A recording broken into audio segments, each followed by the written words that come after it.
that. All right. So, it's actually good afternoon, everybody, and welcome.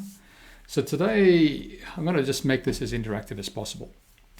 So the overall topic is how to win more high-value deals and maximize lifetime value, and really it comes down to ultimately understanding your buyers and helping them understand the problems that they face and developing that level of trust because they understand that you understand them almost better than they understand themselves. So, both Mangalo and Fazal, you know who I am, but Austin, we've never met. So I'll just give you the 30-second potted history. I spent 20 years in IT a long time ago. And the last 23 years, we've been running a consultancy which specializes in working with business leaders who want to increase, number one, their sales, but eventually be in a position where the business could ostensibly run without them, meaning that it could be sold if necessary. Not everybody wants to do that, but sometimes it's very wise to have a business in a shape that it could be, because you don't know what might happen. You might end up not being able to work, etc., and you really don't want to end up in a fire sale. So we work with clients to effectively achieve this. We work in a couple of different areas. One is a sort of board of advice where we sit and work with the leaders and their leadership team, but we also run marketing and sales training as well as implementation systems, so that we work primarily with service-based businesses, but we work with something like 50 different industries, from manufacturing to IT to financial planning, logistics, manufacturing in the welding area, dental supplies. So it's a pretty wide range of areas that we work with. So can I ask the three of you, why you're here? What do you hope to get out of today? Let me just admit, Zorn. Well, always interested in learning new ideas and new tips on doing things a little differently. So curious just to hear what you had to say. Okay, fair enough. Faisal? Okay, maybe on my story you will laugh a lot. You and my other colleagues will laugh. Actually, I'm a worst salesperson on this planet. And if you give me a done deal, I have everything, the best product, I will destroy the prospect and he will run away. Even if he had bought in his mind previously, he will not buy from me. So that's why I'm just here. So maybe I'll be able to listen a few things and maybe able to find, for example, your help in the future, that how to correct this bad habit. So maybe you will laugh on my. No. That's perfectly okay. Okay. Similarly, trying to learn a bit. I'm pretty new to all this, so yeah, whatever I can get out of this would be very beneficial, I believe. Okay, excellent. And Joran, why are you here, mate? I see you're in the car.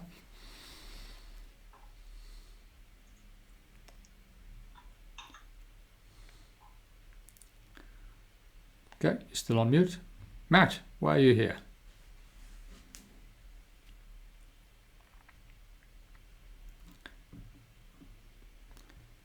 You two guys are on mute. Matt and Cole, why are you here, mate? Or gentlemen, why are you here? Matt and Cole here.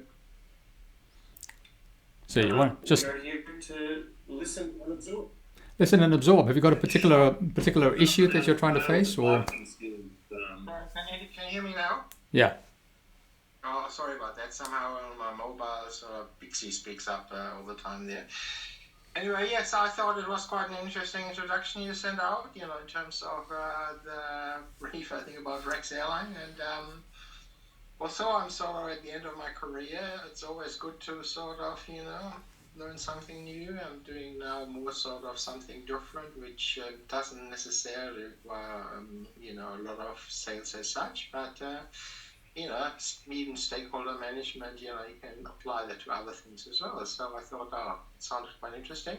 Okay. That's to me. And I think I have joined some You have? past things from you. And I think there was also somewhere I joined a face-to-face session here somewhere. Korean Guy Council. Could that be Yes, the that's case? right. Yeah, that's right. Absolutely. Okay, good. All right. So let's talk about some of the key challenges. I mean, we're all in the B2B space, aren't we? Mainly. Okay. So let's talk about some of the key challenges, and let me know if you face any of these. Okay. So the first one is there's lots of competition. Just sort of raise your hand and wave if that applies to you. So there's lots of competition, which means that it is difficult to get attention. We're bombarded with messages constantly. I don't know how many emails I would get every day, but most of it's junk. And the number of people who will send me stuff that they're going to help me build my business in some form by getting me leads, etc., etc. It's a case of delete, delete, delete, delete. So how do you actually stand out from the crowd, and how do you cut through with your particular message? Let me just admit Greg. And because there is a lot of competition, do any of you find that it becomes a price-driven market? People start to go, yeah, I could go somewhere else. I could get it for a little bit less or whatever it is. Okay. And because there's a lot of competition, do you also find that possibly you have long sales cycles? People take a long time to commit, if they commit at all. They tend to ghost you, and it happens to all of us, regardless of how good we are. These things are going to happen.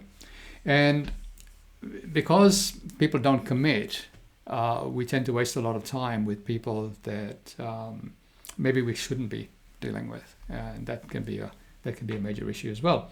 And the other side of this is conversion.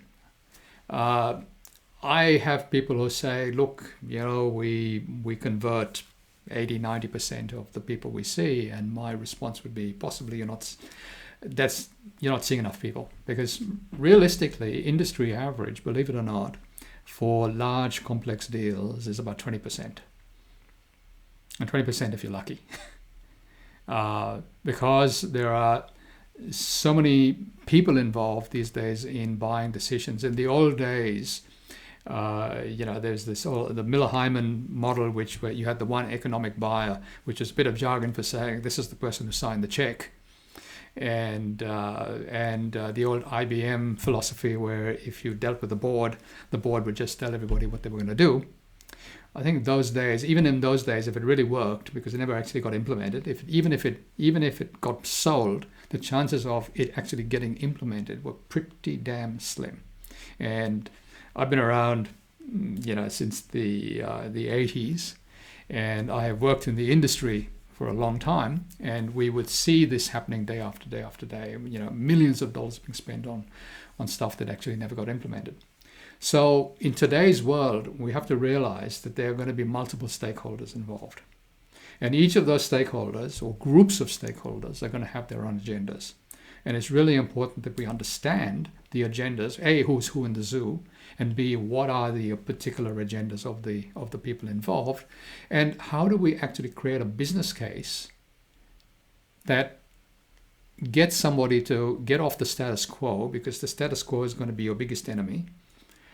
How you get them to actually take action by showing them that the pain that they're in is worthwhile jumping out of, because we all have problems, but we're not necessarily going to do something about them unless those problems become one of the top 2 or 3 priorities in our world. The chances of us taking action are pretty slim. We're likely to live with it. And the other side of this is, if you might have a leadership team that thinks there's a problem, but if the users don't think there's a problem, you could sell the thing, but it'll never actually get implemented, or even if it gets implemented, it'll never get used. And I think I was involved with an organization that was putting SAP in. This is going back about 25, 30, no, more than that, about 30 years. Okay, and they had spent something like, God knows how many $1 million putting this in. They had 100 people sitting in another location, just implementing SAP. And believe it or not, they went live over a weekend. and and the users said, we can't actually process orders. And they canned 2 years worth of work because nobody had actually worked out what the users really wanted. And we've seen that time and time again. So if you are going to be someone who cuts through, one of the keys is to be the premier supplier in your space. And you need to be positioned as the credible authority that people actually talk about, that people say, okay, so if somebody rings, if you're looking for somebody and you make an inquiry as to, with people as to who would be the best person to, or the best organization to deal with, your name needs to come up. Because think about how you buy anything, how we buy anything at all these days. Even if it was, this mic that I'm using over here, it could be the lights, it could be anything from that all the way to a car, to something really expensive that not that the car's not expensive, but something that bets your business. The chances are you are going to do a significant amount of research. You're going to look at reviews, even if it's on Amazon. If you're buying something like this, you're going to do reviews. You're going to ask people what they think, somebody who is using the product or service, and you're likely to be pretty far down the track before you contact a vendor. And you might have 2 or 3 vendors that you're going to contact. So how do you make sure that if you're the vendor, how do you make sure that you actually show up and you're the one who gets the recommendations, which comes down to positioning in the marketplace? Because that positioning then increases your loyalty factor, as long as you keep doing the right things, and we'll get to that in a minute. It increases your lifetime value, which is critical because it takes God knows how many more times, depending on who you talk to, it might take 6, 7, 8, 10 times more effort to get a new client in, and effort meaning time, money as well, than to keep selling to somebody. It's the classic would you like fries with that. And by increasing loyalty and increasing your positioning, that's when you get referrals. Having said that though, relying on referrals is not a good long-term strategy. Okay? So in our world, we have a system for doing this. And you may want to just put me in speaker view if this is too small. So you can go up the top and you can go view, speaker view. So in our world, there are basically 3 major components that we work with. I'll get into that a little bit more detail in a minute. But the 3 tumblers on a safe, if you like, are marketing, prospecting, and selling. And you need to align these 3 things, because if you just go out with marketing, as a lot of people will tell you to do, it's not enough. People will not buy something of really high value, especially service-oriented, without having a conversation. And it is that sales conversation where you can delve into the issues that somebody is facing and then demonstrate that you understand them almost better than they understand themselves, and then show them what the real issues are that they're facing and give them a way of getting to an outcome that they want to get to. And then there is prospecting, because not everybody is waiting for you to call, and not everybody is actively looking, and therefore you can prospect by saying, okay, maybe you do have a particular solution for a particular problem that you know that a particular market is likely to have, or an individual type is likely to have, and therefore reach out to them and say, hey, listen, if you're having this particular type of issue, this is something that we could possibly help you deal with. And so if we look at that, you need a cohesive system, and it's that system that really makes a difference. So one of the things that we really stress is what makes you unique. Why should someone come to you over everybody else? So everybody here, I'm willing to bet, has a great deal of expertise. We've all got, we've all been around. The organizations have been around for a long time. We've got a lot of expertise. And we've probably got a lot of experience. Now, the experience would probably be in maybe multiple industries, or maybe one or 2 vertical industries. So the experience and the expertise together don't make you unique. What makes you unique is actually your essence as to who you are, both as an organization, your values and beliefs as an organization. Hang on, let me just let that in. As well as your essence, as in who you are as a person, because ultimately people buy from people. We don't buy from organizations. We may buy a brand, but the brand has an essence. And the brand, if you look at a brand is really about trust. Why should I trust you over everyone else? And that's where positioning really comes to the fore. Because unless I feel that I can trust you to deliver, why would I come to you over everybody else? Because the thing we need to move away from is transactional sales. Because a transactional sale is somebody comes in once, they buy, they go away. But the real profitability is in the lifetime value of the deal. How many times does this organization or this person come back and keep buying from you? And if you look at something like, we have an espresso machine. I love my Nespresso machine. But the lifetime value to Nespresso is how much coffee we buy. And we buy a lot. Okay? So they could ostensibly give away the machine because we buy $100 worth of coffee a month or more, whatever it is. Okay? And it is the same with any particular industry and anything that you do. You need to be looking at what is the lifetime value. Does that make sense? Give me a yes. Just unmute yourself and just say, does that make sense? Okay. So if I was to ask you all, and let's just go around the room, what do you sell and what makes you unique? Mangala? I guess we sell its expertise in the payments area. What makes us unique, I guess, is years of experience that we've got in the industry and the level of education we've done on the market and the relationships we've built with different providers that we work with. Okay. All right, I'm gonna be a little naughty here and put you on the spot. Okay, so Matt and Cole, if you heard that, what would you say? So if I heard that, I would go, I'm going to look at maybe 3 providers. Nearly everybody says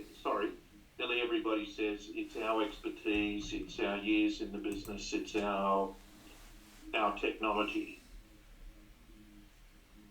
That's what I expect from any provider. To be actually hooked on you, it would be, what above and beyond that are you going to give me that makes me trust that your payment solution is going to come in on time, on budget, and it's going to be a solid solution for my business over the next 5 years or whatever time frame I have in mind in terms of the life of the system that I'm wanting to put in. Mm-hmm. Is that kind of... Yep. So, Mangala, if we go back to you, okay, you and I know each other, okay? What's your higher purpose of doing this? Why did you start that business? Well, I mean, I started the business to provide a recurring revenue stream for our giving fund. Mm-hmm. But I guess I find when I'm dealing with clients, I try to start the conversation, like we do a lot of marketing that draws people in to request further information from us. And I find each client is quite different in terms of what they need and what they're out for. So I tend to try and spend the first half hour of the conversation trying to find out as much about them and what they're trying to achieve, so then I can be quite specific in how we can actually assist them. Because as you said, like we don't provide payment systems, it's more we help them select which of the many payment providers are out there and who they should use. So for me, often it's about understanding what their problem statements are first, to then explain how we could go approach it. But we do face competition from other consulting firms that provide. Can I actually say what you just said then, in terms of coming to me, talking to me, listening to what my needs are, and then putting a solution around my needs? That's what would make me listen to you. Yeah. It's not the fact that you provide payments, or it is, I guess, but it's the fact that you're actually interested in listening to me about what my business is and what my business needs are, and then solutioning around that, rather than selling me that you're best payments company there is, or whatever it is. Yeah. So if we look at it this way, okay, we said, what are the specific problems that you actually solve for your clients? Okay, what are the specific problems? And the interesting thing with problems are, there are logical problems and there are emotional problems. So logical problems are things that you can see, feel, hear, whatever, touch. But it's the emotional problems that really drive people to take action. So if my payment system doesn't work, what is my level of stress? What is my reputational loss? What are all of the things that happen if this doesn't work? Because the thing that drives sales is actually moving away from pain towards gain, pleasure, if you like. So we all move away from things that we don't want, and we all move towards things that we do want. And a huge mistake that I see is that people concentrate on outcomes rather than the problems. And I'll give you a classic example of this, that if any of you have ever been involved in any of the forms of multi-level marketing out there, so I was involved with Amway a long time ago, for quite a while, and the whole shtick of Amway was this great, wonderful lifestyle that you could aspire to. You could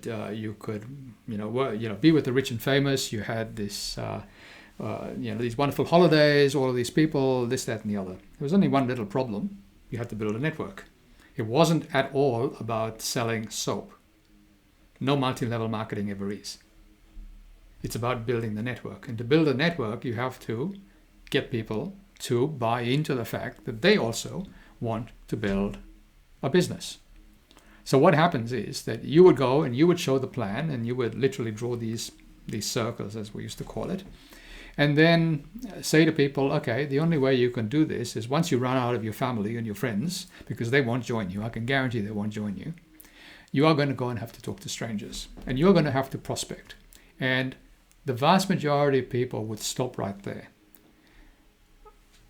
You'd have other people who would say, yes, okay, I'm going to do this. And after they phone the first few people and they say, oh, look, I'd like to talk to you about, building a business, joining a business. And in those days, everybody knew that was code for Amway. And people would just say, is it Amway? And you'd go, yep. And they'd go click. After the second or third phone call, the vast majority of people would quit, because you could have the wonderful outcome over here, but taking action was a major problem for them. And it's the same in any business that we're talking about. If the pain of actually solving the problem is greater than the outcome, and taking action to solve the problem is actually greater than the outcome, they will not take action. And therefore, we really need to understand what the problems are in the first place, and how we can help them get over the fact that the status quo is not something that they want to be sitting in.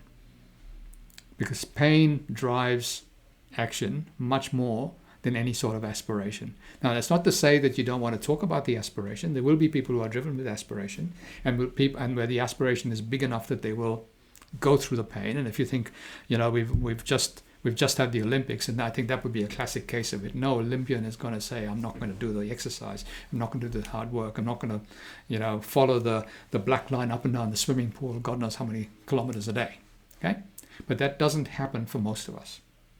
So when you're looking at pain and gain, you need to understand why someone is going to take action. And then when we look at the other side, you need to understand who your market is over here. And the mistake that I often see is people have too broad a market. They say everybody could be in my market. Now the reality is, okay, everybody does need to buy soap, hopefully, but everybody in our case is not in our market. And the smart thing to do is to say, okay, who are the demographics? And the demographics are things that are physical attributes: size, location, type of person in the organization, as in level of the organization, industry, all of the things that are physical that you can find, that you understand about this particular industry. And the psychographic is, how do they think? What are their values and beliefs? What's important to them? How do they go about buying things? What is their methodology of getting things done? And the reason I say to people, narrow down your target market, is most business owners or business leaders will say, my business is different. Now, there are obviously nuances in every business, but the fundamentals of business don't change. And therefore, every business is very similar in certain things. But understanding the nuances of that particular industry allows you to talk to them in the language that they speak. And this is really important. It's not the language that we speak, it's the language that they speak. So in neuro-linguistic programming, one of the presuppositions is the meaning of your communication is the response you get, which means that we have to communicate in ways that they respond to, not the way we respond to. And that is absolutely critical in any form of communication, any sort of persuasion, anything that we want somebody to buy into a solution, we have to have them understand why they should be taking action. And this would be the other misnomer that I often come across when I'm training salespeople. I say, look, you can't actually persuade anybody to do anything. We all have to persuade ourselves ultimately that this is in our own best interest. Our job in sales is to help them understand why it is in their best interest to do this, whatever this is that we hope that they're going to do, hopefully with us, so that it works for both parties. So the bottom of the triangle, I'll go there, is traffic and conversion.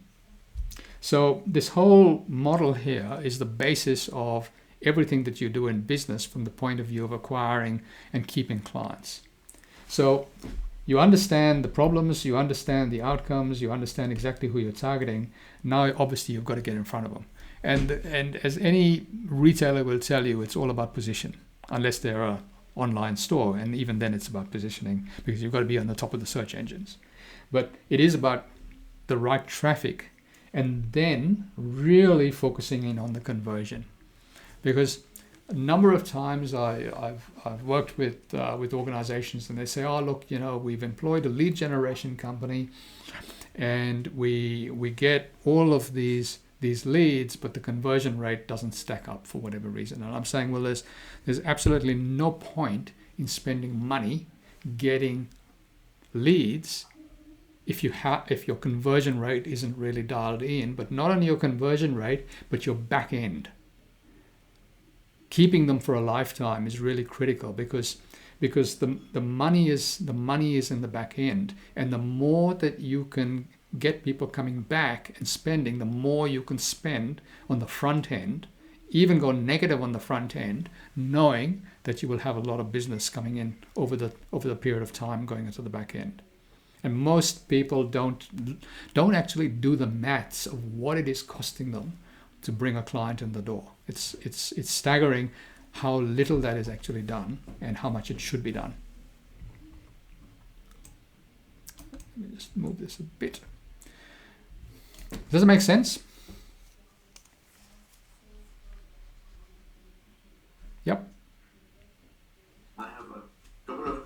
Sure. Go. In your slide, there was an expertise and one was the experience. Experience means what a salesperson, a customer gets the experience from you? No, it's your experience. Okay, so you know, Faisal, you have certain experience and you have certain expertise. Okay. Okay, I'm just trying to differentiate between these two. What is the difference between these two? Okay, so expertise is I go to university and I learn a whole bunch of theory. Okay. Okay.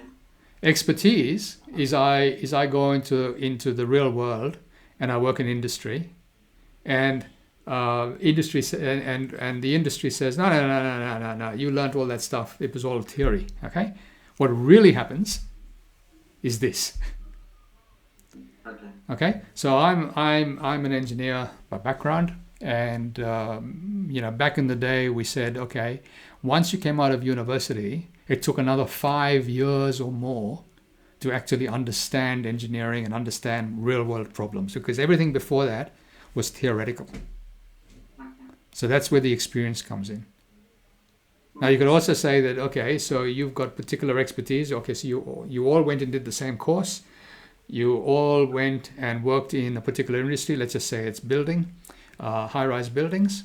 Okay, but what is it about you as an individual or you as an organization that I would come to over everybody else who went to the same course, worked in the same industry? Why would I choose you? And that's where the essence comes in. Okay. Okay? Make sense? No, makes sense. Makes sense. Anyone else?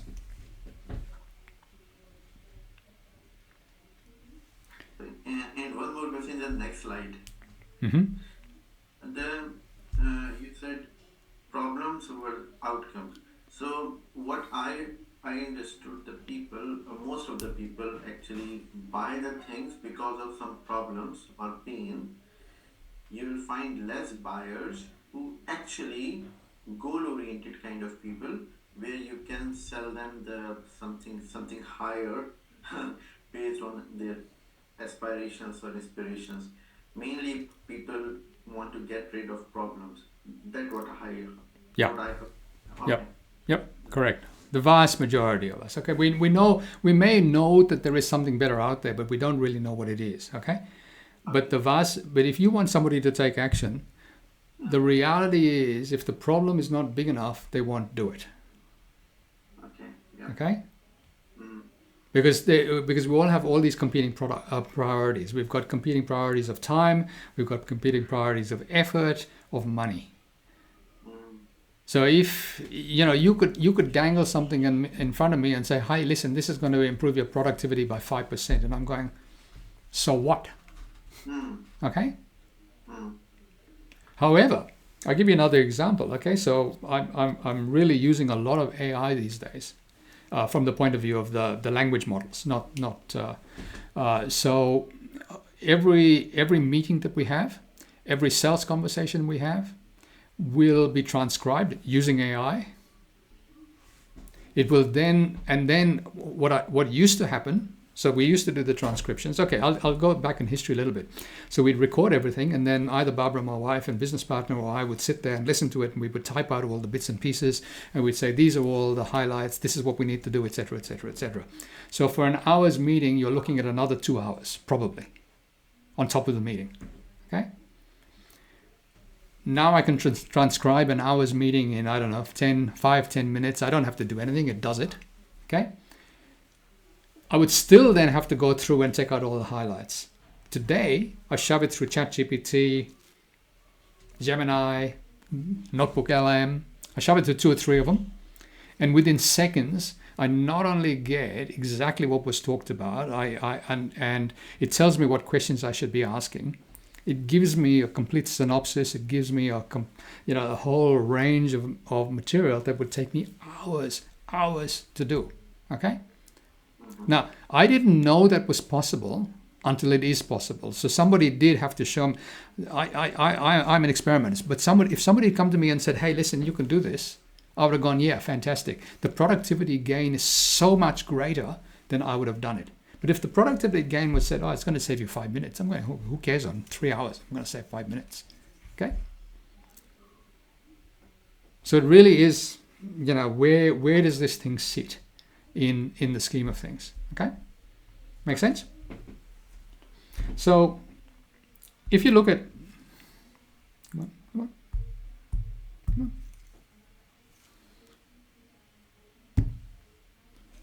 Is this thing going to change? Yes, it is. Okay, so I'm going to just use us as an example for a second. And I said at the beginning that we work with business leaders to do a couple of things. One is get the business into a place where it could ostensibly run without them, giving them choices. And as a subset of that, our speciality is in sales and how to actually increase your lifetime value of your clients, get more of the right people in, and increase the value. And one of the best ways to explain to a potential client is using visual models. And we have a number of visual models. I mean, if you look at it, this is a visual model where we would explain the three major areas we work in. But what I would normally do is I would normally draw up something like this. And just to make life easier, I've just drawn the skeleton here. But we would say in our world, there are, and if this is time going forwards, there are 4 stages in any business. And the first stage in business is when you first start in business, you're effectively working for the business because you're it. Everything revolves around you. And if anything needs to be done, you're the one making the sales, you're the one doing the delivery. Everything revolves around what you do or don't do. And what happens is there's a lot of feast and famine when that happens. Because you get a deal, you deliver the deal, you don't do any more sales or marketing, the deal stops, and then there's a lag time before you get the next deal. Anybody relate to that? Yep. Okay. So as you start growing, you then start saying, okay, let me get some help. Maybe you work with people externally, maybe you bring in contractors, etc., and you start working in the business. And working in the business means that you're starting to do the Michael Gerber, working out, who's who in the zoo, starting to put management structures in, making sure that roles and responsibilities are defined. And we have a whole lot of processes to do around that. But the real key is to start working on the business, where you start taking a more strategic view of what's happening in the business, where you put in a leadership system and you can look at more long-term plans rather than just fighting fires on a day-to-day basis, which is really what's generally happening in the in part of the business. But the holy grail for us is to be beyond the business. And the beyond the business is where the business could ostensibly run without you, which gives you a choice. Yeah, there are lots of people that say, look, I really like working in the business and on the business. Great. Okay. But there will also be people who say, look, I want to be able to go off and do something completely different and have the business run independently of me. And there will be other people who want to be in a position where they can sell the business. And this is something I was reading a white paper a couple of days ago where they were talking about baby boomers and the number of businesses owned by baby boomers that are going to they're going to want to sell. They're going to want to do something to get money, extract money from the business. And how are they going to get to that point beyond the business? But the key here for us is to say, no matter where you are, you want to be making money so that you can slot that money away as you're building the business. And so that's what we do with clients. Now, no matter what business you're in, if you can show people 2 things. One is the journey that they're taking, and the other one is help them diagnose where they are in that particular part of the journey. Because when we speak to people, we say, okay, the vast majority of people have gone beyond that. They've gone beyond the 4. They're somewhere between the in and the on. And they want to get to the beyond. What the time frame is doesn't really matter, but we've just taken on interestingly enough, one of our oldest clients came back after something like 15 years because they're now in a place that they want to move to be able to sell the business in 2 to 3 years. And whether the owner still stays as the figurehead and does stuff has not yet been determined, but he wants to be in a place that the business could be sold. So that's really critical, that you basically show people what the journey could be for someone. Now, we spoke about the problems and the outcomes and the particular market. But one of the keys that we really stress is validating. Validating through asking your clients what it is that they really want from you and what you are really doing for them. And it's surprising how often what we think we're doing and what they think they're getting or what they really value are not aligned. Sometimes they can be very reasonably closely aligned. Sometimes they can be really quite far apart. And I'll give you a couple of examples of where this, where actually interviewing clients and makes a huge difference. So one particular client, they are a consultancy company. He's a consultant, engineering consultant. He deals with other major engineering consultancies because he's highly specialized, and basically sells his consultancy services to end users who in this particular case happen to be property developers. So he does a whole bunch of flow analysis of airflows in car park design and all of these sorts of things. And I was working with him to help him improve his business. And I rang a number of the middle consultancies that he would consult to. So he was basically consulting to them, providing the end reports to the property developers and charging the property developers directly. And a couple of these consultancies said, look, we're sort of thinking of taking this in-house if we're big enough. And I said, okay, so why is that? We said, well, we really don't want an external person to be seen to be doing the work. So I said, okay, so what would happen if instead of our guy, and his name's Craig, billing the end client directly, he came through you white labeling it. So the end client, the property developer, would never even know that Craig existed. They'd say we'd give him far more work. Now, what was interesting with all of that is I rang the next one, and they all said the same thing. That happened a couple of years ago. I recently rang Craig and I said, by the way, how did all of this go? You're still getting all this work? And he said, yeah, 2 out of the 3 have basically given him all the work, which took him up about 80% of more work than he was actually getting in the beginning. One of the consultancies is really large and they decided to do it in-house. Now that would only have come because of the fact that I spoke to these people and I found a particular market and a way of increasing the market.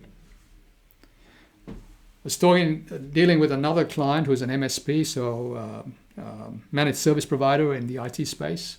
And out of 20 proposals, not one of them had actually landed. And I rang up a number of these people where it hadn't landed. And I said, well, tell me what's going on. And we found that there was a mismatch as to what he was doing and what the clients really wanted, as well as how the proposals were being put together. And by just refocusing that, he won a significant number of more deals going forward. I had another client where basically they knew things weren't working and they would have lost all of the business with this organization. And once we figured this out, the organization that we were working for said, look, you saved our business, because we didn't know. We knew there was a problem, but we didn't really know what the problem is. And so when we work with clients, we do this as a matter of course with our longer term clients, but we also provide this as a standalone service where I will actually pick up the phone and ring clients. Now, and the reason I say pick up the phone and ring clients is because you cannot do this on a paper survey. It's the nuances that come out when you talk to people. And the other thing is that I have never in 20-something years of doing this had an end client say, I'm really not happy to talk to you. They all say they really appreciated the fact that their vendor took the trouble to find out what was going on, and it built a level of loyalty. So if that's something that could be useful to you, by all means, let me know. So let's move on to your market. In any market, there are people ready to buy. We know we have a problem. We're looking. We're actively searching. These are the people who were doing the research 60, 70, 80% down the funnel, doing the research before they actually contact anybody. But that's only a small percentage of the market. So let's just say it's 3%. You've got another 7% to 10% that are open to a conversation if you contacted them. And this is the realm of prospecting. They don't know that you exist until you actually contact them. Then there's another percentage of the market that we know that we have an issue, but we're really not sure what the issues are. So we might be searching. And in that case, we're looking for solutions. We're talking to people, and you better be the person that they find. And if they do find you, you need to be in a position where you have educated them, or have the ability to educate them as to why you are the supplier of choice. And this is something that I come across a lot with people who answer tenders. If you weren't sitting there creating the tender with them, the chances of you winning the tender are pretty slim. Because the number of times we've seen box ticking exercises, especially with government departments, we have to go out to market. I heard the other day, somebody said there were something like 75 people on the tender list. Now, your chances of winning this are next to zero. So you need to understand where you are spending your time and why you should be spending the time there. So, does that make sense? So if we move on to just quickly about sales conversations. In any sales conversation, in any marketing conversation, we want to know why I should be listening. Why should we be listening to you? What is this? What is the relevance of whatever it is that we want to talk about? So the why is really, really, really important, because if there's no level of relevance, you're just going to turn off. You don't know why. What is this about? Why should I even care? And the other side of it is, what is the outcome that is possible if I do listen to you? But what we see constantly, especially with technical people, and by technical people, that also means anybody who is a financial planner, any sort of consultancy where there's technical stuff. What happens is that people go into the what. What is this thing all about? And they tend to vomit all over their prospects by going in and saying things like, we've been around for 50 years, etc., and we work with this company, this company, this company, and this company. And honestly, who cares? I don't care. You don't care. Okay? Or they then say, and then the potential client says, let's do a demo. Okay? Or I want to do a demo. But unless I know why and what the relevance is, and what particular things that I should be focusing on, and what the outcomes are over here, why would I even care about how this thing works and what's involved? Yes, there is a time to do that, but not now. And that is one of the biggest mistakes that I see people make. So when we train people, we say, stay above the line, don't go below the line. Make sense? And so the final bit is, we're all dealing with multiple stakeholders in any business we're dealing with. Even if it's a couple and you happen to be selling financial planning, there will be two people involved, or there's a family involved. And therefore you need to understand who's who in the zoo and what their agendas are. And therefore, in any sort of B2B, it's your network that is going to bring in the business. There's another thing about jobs. If you want to find a job, most jobs are never advertised. It's the network that will find you the job, because you know somebody who knows somebody who knows somebody who can recommend you. And therefore, networking is really important. And you network your way around an organization as well as outside the organization. And then as you go through the organization, you need to navigate all of the different people and all the different stakeholders who could be involved, and understand that the personal agendas may not match the business agendas. So I've got a colleague who works in the manufacturing space, and he could go in and improve manufacturing efficiency from Australian best practice, which is around 30%, to European best practice, which is about 80 something percent.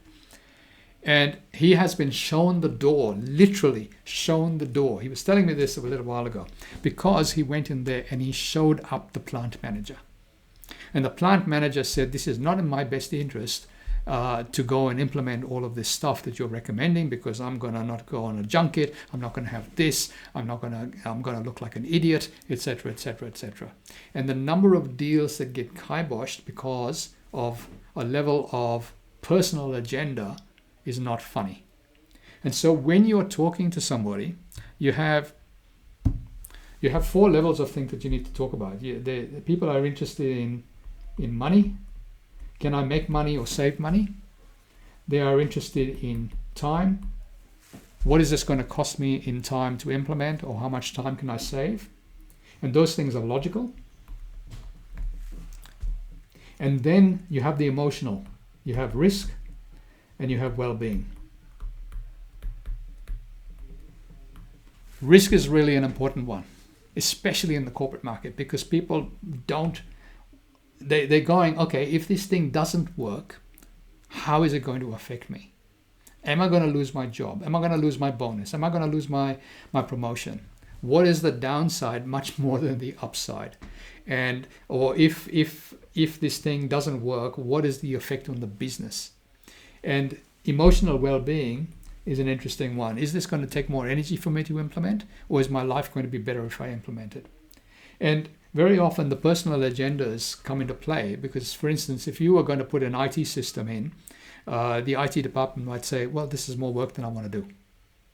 Or this is something that we could do ourselves and we don't want an outsider coming in and doing anything. And that's why a lot of deals tend to get kiboshed. It's because we haven't figured out what is in the best interest and had them convince themselves that this was in their best interest to actually do. Does that make sense?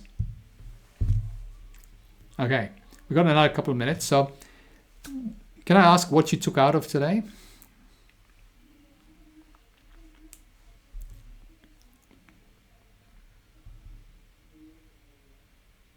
I jump in here. Yeah, I think it all makes sense. I mean, a lot of things you said, I've been consulting for many, many years. And you alluded to, the biggest competitor often is do nothing.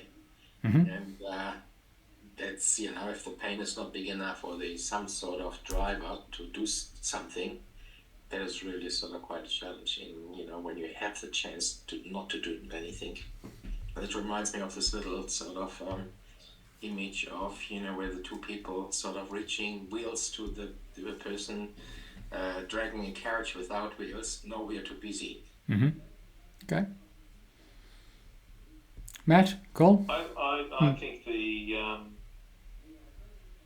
disciplines underpinning the material that you've gone through today are really good to go through, because, we all get very focused on outcomes, and I think a little more understanding of process and attention to process is a good way to ensure that the outcomes actually happen in terms of those sales outcomes. Mm-hmm. It's one of those universal principles where if you focus on the outcome, if you focus on the process, the outcome's inevitable. If you eat at a caloric deficit, you will lose weight. If you exercise more than what you consume, you will lose weight. Mm-hmm. Fair enough. Faisal? Well, I think I was trying to note down all the psychological part of the sales. So I understood that, a few things, for example, problems versus outcome, experience versus expertise, and why do people buy networking and negotiation and navigation, those things. So good few points which I will be able to learn further and apply further. Yeah. Okay. Mangala? For me, I think we probably focus a little bit too much on process sometimes. and appreciating how small those sales opportunities are. So the importance of being super responsive and tailored when you do get that customer interest coming through, rather than trying to do too much all the time. I think the key is with all of these things, less is more. I think we tend to overwhelm people because we know so much and we think that they need to know this. And the key really is to spend more time in qualifying the people you really want to work with, rather than trying to work with everybody, and then engaging with them more holistically, if you like. And that's the area that we work in, because if we go back to here, we help people put in those marketing systems and how to prospect, and we're not just talking cold calls, we're talking a whole system for being able to bring in leads, but then really selling is where the rubber hits the road, because unless you can do that, the rest of it is meaningless, and then keeping them for a lifetime. So if any of that is something that you feel would help you in your journey, please do reach out and let me know, because we can work on a sales strategy. We can do client interviews as an entry point, just to see what's really happening, to see how you could possibly either find new markets, which we've done in the past, or just improve the level of service that you've got. And we also act as a board of advice for organizations that want to get up the tree over there. And with companies that have sales teams, we help them sell more, both as an individual as well as group training and coaching. So we're 3 minutes past, so I apologize for going over. Thank you for being here. I really appreciate that you've joined, and reach out. Thank you. Thank you. All right. Thank you. Thank you. Bye. Ta-ra. Thank you. Bye. Bye.